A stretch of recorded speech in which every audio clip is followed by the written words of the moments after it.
Hi, I'm Bette Alkazian, and welcome to Balanced Parenting. Today we're going to talk about how to teach your child to sleep through the night.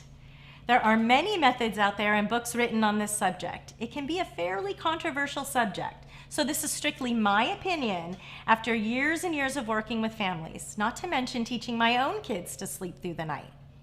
For many babies, this method actually works in just 3 nights. A lot of parents are worried about letting their babies cry it out for fear that their baby will feel abandoned or lose trust that their caregivers are there for them. It is so hard to hear your baby cry and not make it all better.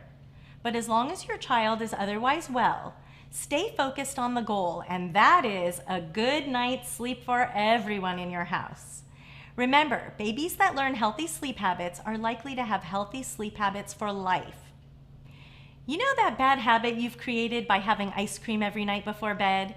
The habit is similar for babies. They no longer really need that middle of the night feeding for proper growth around 6 months of age, but they still wake up because their bodies say, "It's time for my feeding." Just like our bodies tell us that the ice cream is beckoning from the freezer. We have to help our babies to break the habit of that middle of the night feeding. It's uncomfortable for everyone, but only for a short time. I typically see babies cry for around 45 minutes the first night before falling asleep on their own. Then the second night, it should only take around 20 minutes. And then by the third night, everyone is sleeping all night. It works that simply for many, but not for everyone. Don't worry if it takes a number of nights. Of course, don't let your baby cry for an unreasonable amount of time. Some parents like to go in periodically and give the baby a pat on the back and a little reassurance just to make sure that nothing else is going on with your child. Sometimes there are other things going on, so make sure that there are no other reasons for your baby's cries before attempting the cry it out method. If you know your baby is fed, dry, healthy, and there are no other complicating factors, and you're comfortable with this method, then commit to it fully for those 3 nights. There are times when sleeping through the night may get derailed, even after your baby has already been doing it for a period of time.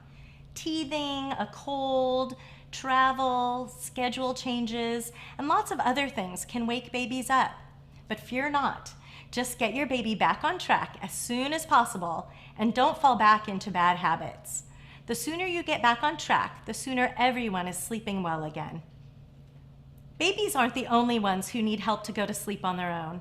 Toddlers often struggle to transition from day into nighttime. They're convinced that you're having a big party without them once they're in bed and they don't want to miss it. Who can blame them? I don't want to miss a party either. The goal is to help ease them with the bedtime routine from activity to rest, slowing the energy down, using darkness and a quiet voice. Reading books and low energy activities such as singing, reviewing the day, saying prayers, or doing a gratitude ritual are all great ways of getting into a sleepy space. Help ease your toddler almost all the way to sleep, and then leave for them to fall asleep on their own.